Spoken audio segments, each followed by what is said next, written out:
de Dieu dans le livre de Hébreux chapitre 12. La parole de Dieu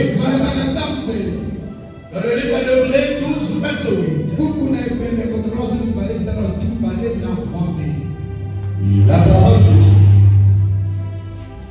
La parole de Dieu dans le livre de Hébreux chapitre 12, le verset 28, je lis au nom de Jésus.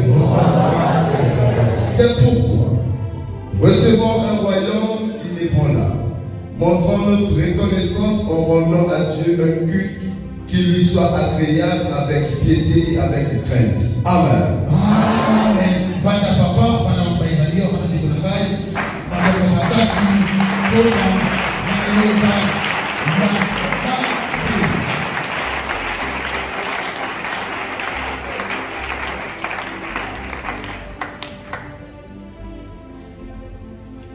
Amen. Écoutez, les bien-aimés,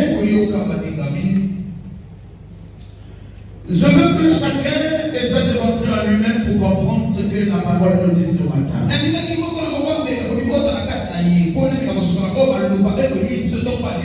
Nous voulons parler de la reconnaissance ce matin. Nous devons être reconnaissants envers tous. Envers tous ceux qui nous font du bien. En commençant par l'Éternel, notre Créateur, jusqu'à nos frères et sœurs que l'Éternel a placés à nos côtés.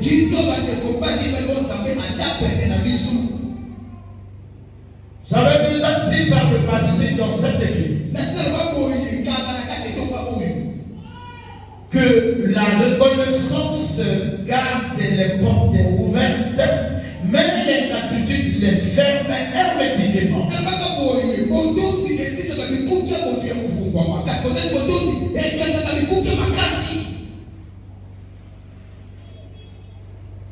Amen. Nous avons par exemple l'Éternel. Nous lui devons reconnaissance éternellement.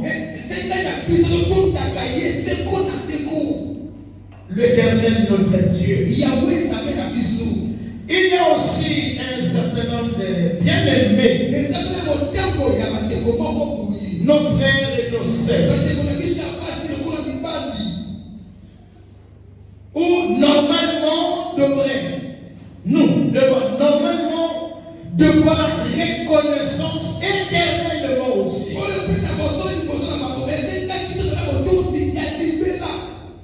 Écoute-moi.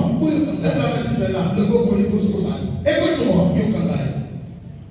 Ne jamais être reconnaissant envers quelqu'un parce qu'il t'a fait du bien aujourd'hui seulement. Soyez éternellement reconnaissants envers tous ceux qui vous ont fait du bien.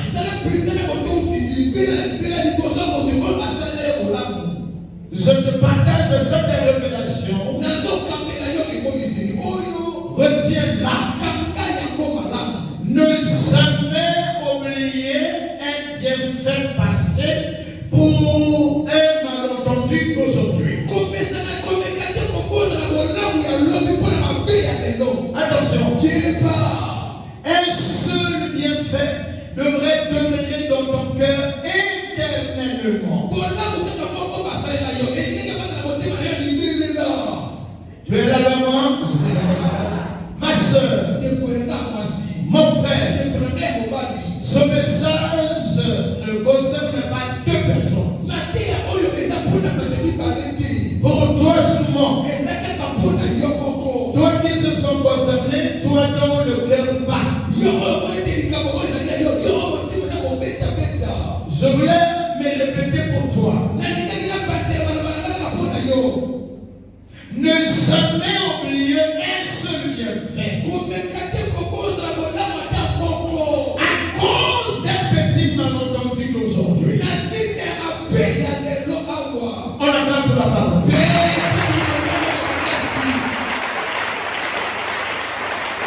Alléluia. Soyez reconnaissants écouter. Nous venons tous de suivre la lecture. C'est pourquoi recevons un royaume inébranlable. Montrons notre reconnaissance en rendant à Dieu un culte qui lui soit agréable. Avec piété et avec crainte. Quelqu'un comprend de quoi je parle ici là? Le fait que nous appartenons.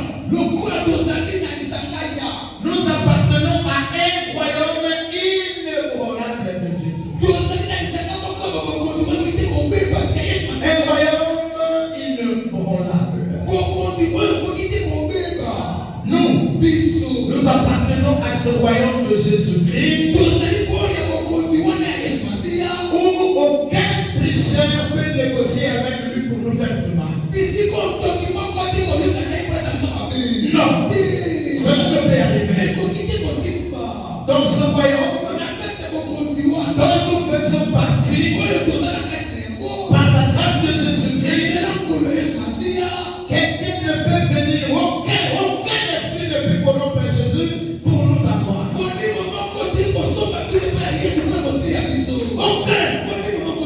Ce qui l'éternel a problème pour toi et moi,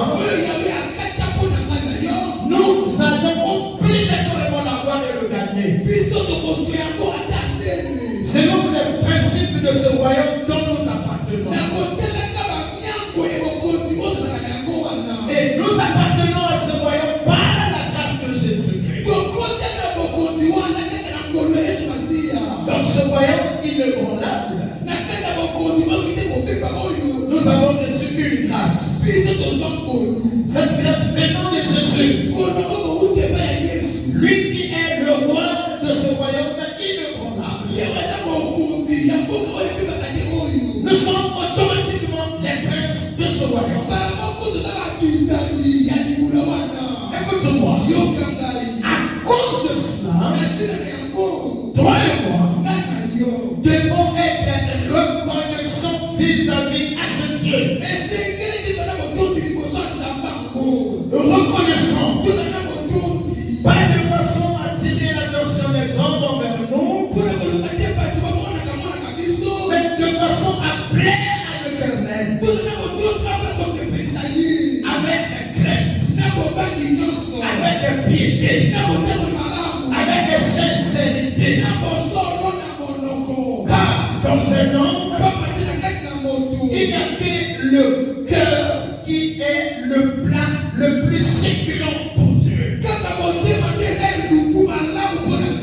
Et lui fait attention à nos cœurs. Je veux dire à un homme, à une femme, réfléchis une minute. Nous sommes le 16 novembre 2025. Qui a fait quoi pour voir le jour d'aujourd'hui? Qui par cette forme peut souder une coudée de vie à sa vie?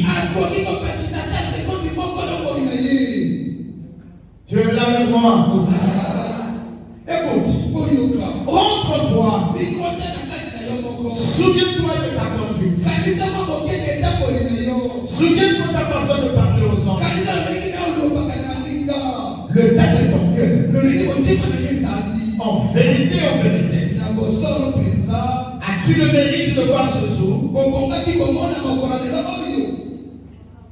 Même ta façon de prier n'allait pas te faire voir le jour d'aujourd'hui. Nous avons gagné ce jour par la grâce de l'État. S'il te plaît, il nous demande de lui être reconnaissant avec sincérité et crainte. Craignons Dieu à cause de ses refaits, à cause de son amour. Je veux dire à quelqu'un, laissons à Dieu la place de nos cœurs.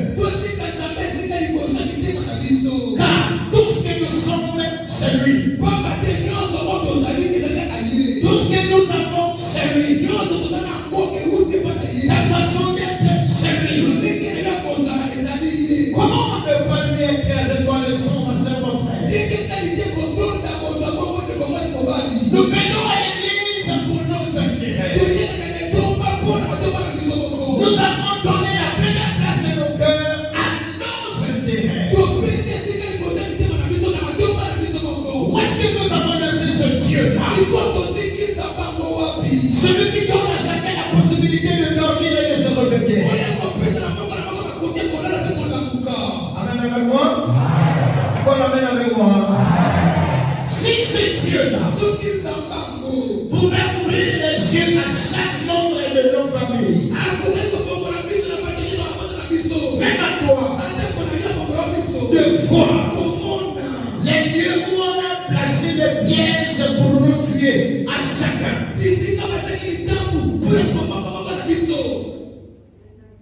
Personne ne nous est sorti pour aller quelque part.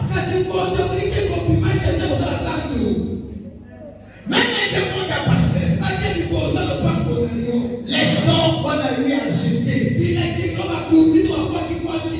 Tu sors du compte, tu es vivant, tu es debout. S'il te plaît, tu étais gravement malade. La même maladie a emporté beaucoup de gens. L'estomac tue. Le pari tue. Le passe tue. Attention tue. La glycémie tue. Le sida tue. L'accident tue. Alors que c'est son corps. Mais quand tu es passé par ces choses-là, on entend la moto, on trouve la mort. En prenant la voiture de sa maison jusqu'au travail, on trouve la mort. En ascenseur et dans la rue, on trouve la mort. On a fait du mal ou pas, on trouve la mort. Mais tu es vivant. Alors où je parle, tu respires, tu m'entends et tu peux parler.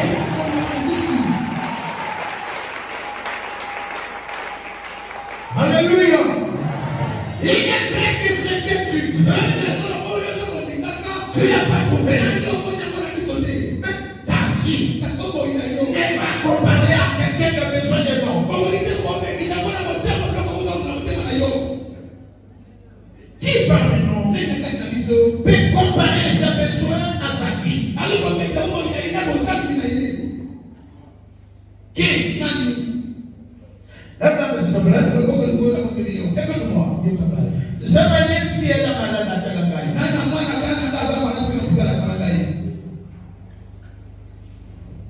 Il y a 4 à 5 jours, elle avait présenté l'anémie sévère. Il fallait en trouver. Pendant que j'étais avec les Indiens de mai en se baladant, ce sont le sang. Je me suis dit en moi-même, Dieu nous met le Dieu. Pendant que nous on fait des années venus chercher le sang, on dépasse les pharmacies. Mais il n'y a aucune pharmacie qui vend le sang.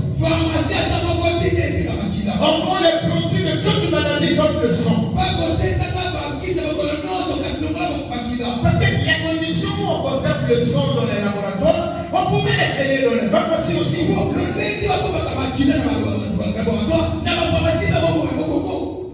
toi-même. Le sang est comme le carburant du corps humain. Quand il y a quelques litres qui manquent, ça finit.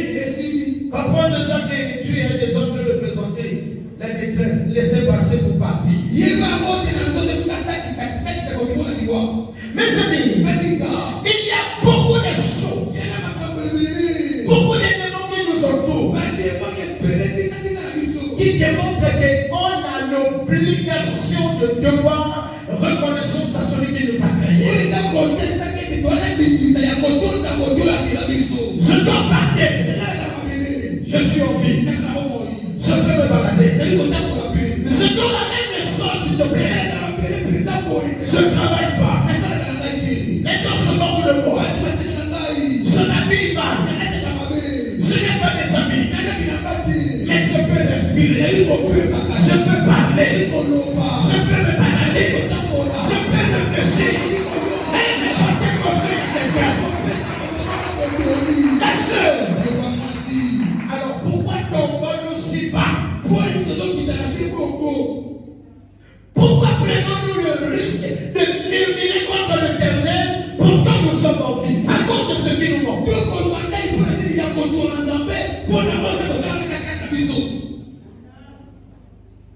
Les gens n'est pas venus à l'église en disant non, mais Dieu ne m'a pas fait.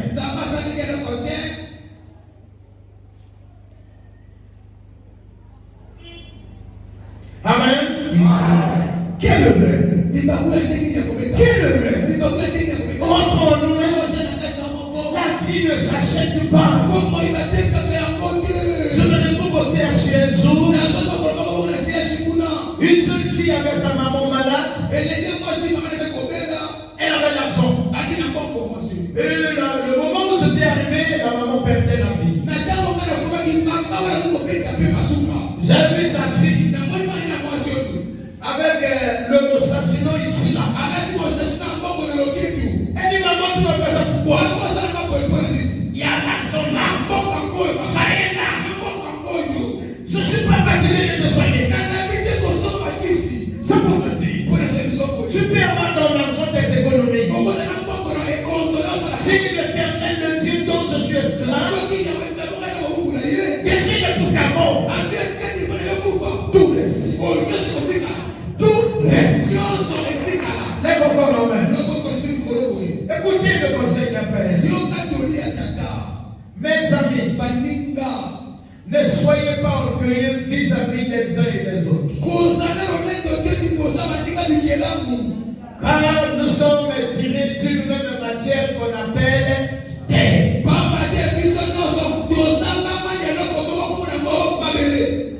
Encore ne soyez pas vis-à-vis de l'Éternel. Frère, tu as une voiture. Tu pousses avec beaucoup de femmes quand tu trompes ta femme. Tu commets des actes de péché. Et Dieu te garde ton fils. C'est pas parce qu'il aime le péché. Parce qu'il t'aime. S'il te plaît, si tu n'arranges pas, tu pourras laisser ta femme veuve. Parce que tu vis par la grâce. Est-ce que vous saviez qu'il y a des femmes qui sont des signes positifs? Spirituellement, si je trouve une femme qui est un signe positif,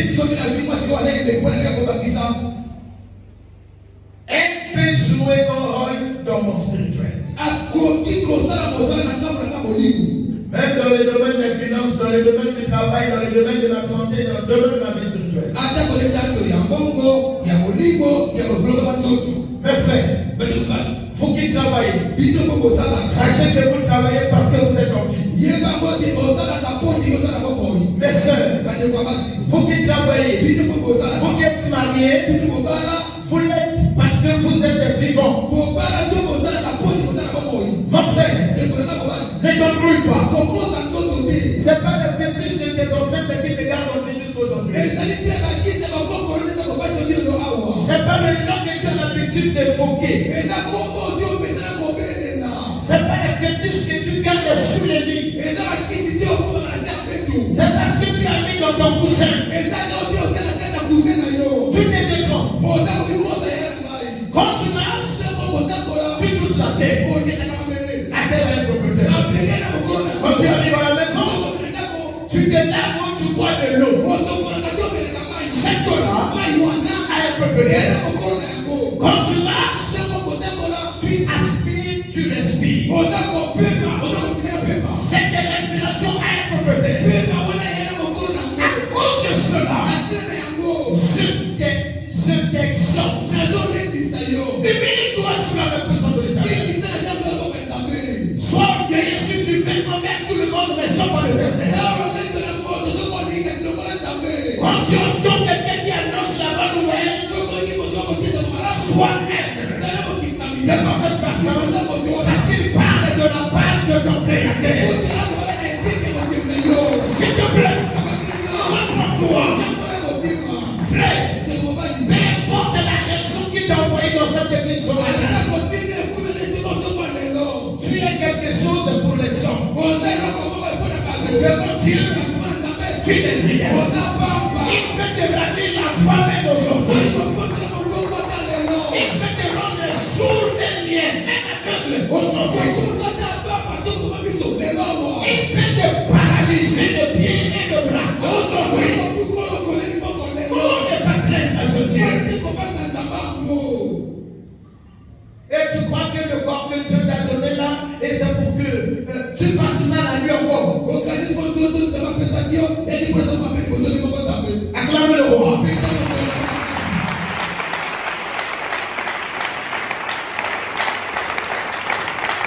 Écoute-moi. Je ne sais pas la raison qui t'amène ici ce matin. La plupart des actions de la force publique qui viennent en mission dans notre église, généralement quand ils sortent, chacun va avec sa part. Toi qui es venu en mission aujourd'hui, ce message te concerne. Dieu a voulu que ce soit toi qui l'écoutes. Dans le compte rendu que tu feras au travail, dis aussi que l'ange de cette église m'a chargé de vous dire que nous devons être reconnaissants vis-à-vis à l'Éternel de la seule sa volonté. Soyez reconnaissants à l'Éternel. S'il vous plaît, qu'est-ce qu'on ne connaît pas? On a vu un président.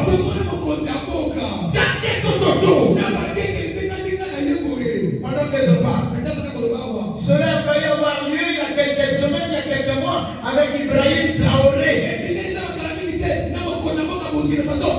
Sécurisé, bien sécurisé. Celui qui voulait lui donner la mort. Et quelques hommes au couloir avec lui. Donc celui qui avait la mort du Traoré dans la poche. Et quelques à côté du Traoré. À cause de sa façon de faire, Dieu ne l'a pas permis. Et celui qui avait la était tombé. La sécurité est restée dehors. Ça c'était l'histoire de trois personnes. C'est Traoré, l'assassin et Dieu. Dieu n'a pas voulu. Allez-y dire à vos chefs, malgré ton rôle social, malgré d'autres protection diabolique, c'est l'Éternel qui est Dieu. C'est l'Éternel qui protège. C'est l'Éternel qui guérit toutes les sortes de maladies. C'est l'Éternel qui sécurise. Soyons reconnaissants à Dieu. Quand tu montes dans la voiture, ce n'est plus qu'un contrôle de ta fille. C'est l'Éternel. Quand tu quittes ta maison pour se rendre quelque part, tu vas en voyage, ce n'est plus toi. Mais c'est l'Éternel qui a le contrôle de ta fille. Soyons reconnaissants vis-à-vis de Dieu, les amis. Quand une femme va accoucher, ce n'est plus les médecins qui ont le contrôle de cette femme. Pendant qu'une femme accouche, attention, c'est la main de l'Éternel. Je vais vous le confirmer. Pourquoi il y a l'appellation sage-femme? Sage-femme ne vient pas de l'université. Non. C'est une appellation qui vient de l'Éternel. C'est pendant la naissance de Moïse que cette appellation a eu lieu. Cette femme était animée de la sagesse d'en haut. Pourquoi donnons-nous la mort à ce joli petit garçon? Avant le nom de ton Joseph, un garçon est né. Il doit faire accoucher rapidement. Les femmes hébreues, qu'on voulait donner la mort à leur garçon. Quand une femme hébreu accouchait, cette femme, remplie de sagesse d'en haut, il avait compris que le roi n'était pas ça. Et quand il demandait à cette femme, tu as accouché, prends ton enfant, sors, va.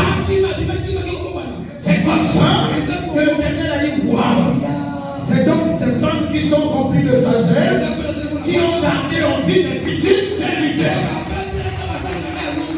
Aujourd'hui, à l'hôpital, on les appelle aussi sages-femmes.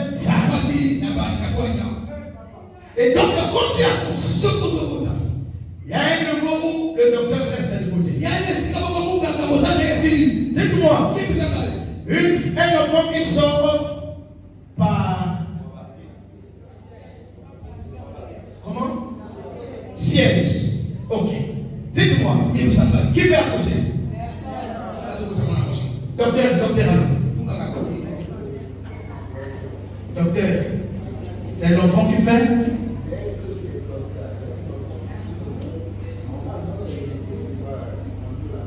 Oui. Ah, les seules femmes le font. On dit qu'il y a un enfant, quand il sort comme ça, on le laisse d'abord sortir sur à un niveau donné, on accompagne. L'enfant. Même pas un enfant sort. L'accouchement, c'est pas nous. C'est un processus comme ça, c'est que Dieu. Nous sommes là seulement pour continuer. Est-ce qu'il y a quelqu'un qui peut acclamer le roi? Wow! Est-ce qu'il y a quelqu'un qui peut acclamer? Qu'est-ce que tu fais? Acclame ce Dieu! Acclame ce Dieu, s'il te plaît!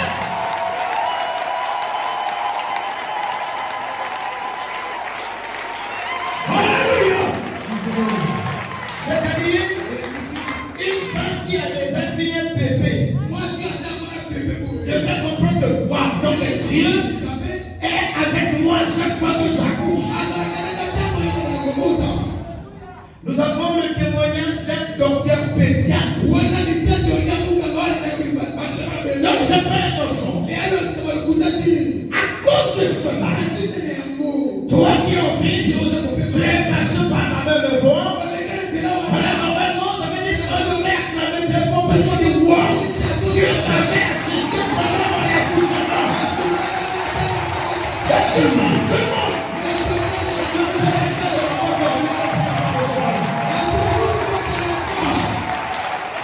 Alléluia. Assieds-toi. Désormais, quand tu sors, comprends que même ma démarche, c'est Dieu qui m'a fait passer. Ne te remplis pas d'orgueil, oh, je suis belle, je suis beau, j'ai l'argent, je suis la femme de Dieu. Soyons reconnaissants à ce Dieu. Tu es avec moi? Amen. Soyons reconnaissants vis-à-vis de l'Éternel. S'il vous plaît, lisons la parole. 2 Chroniques 33, 16. 2 Chroniques 33, 16. Allons-y. La parole de Dieu. Dans le livre de 2 Chroniques, chapitre 33, verset 16, je lis au nom de Jésus. Il rétablit l'autel de l'Éternel et il y offrit des sacrifices d'action de grâce et de reconnaissance. Et il ordonna à Juda de servir l'Éternel, le Dieu d'Israël. Amen. Amen. Glorifions ce Dieu. Servons-le avec empressement. Écoutez-moi. S'il pouvait faire juste une année, s'il pouvait faire de nous, juste pendant une année, ce qu'il faisait au peuple d'Israël, pendant l'ancien temps, peut-être que personne ne sera en vie parmi nous. Quand il dit, il est lent à la colère, riche en bonté. Le peuple d'Israël ne l'a pas vécu, c'est nous maintenant. C'est pas une parole qu'on va dire à l'avenir, nous le vivons maintenant là. Dieu est riche, lent à la colère, riche en bonté. C'est pendant ce temps de la grâce. Écoute ici. Ici c'est Manassé. Ce Manassé-là avait écouté les orientations, c'est-à-dire la parole de Dieu. Il a désobéi. Il a fait pécher les autres.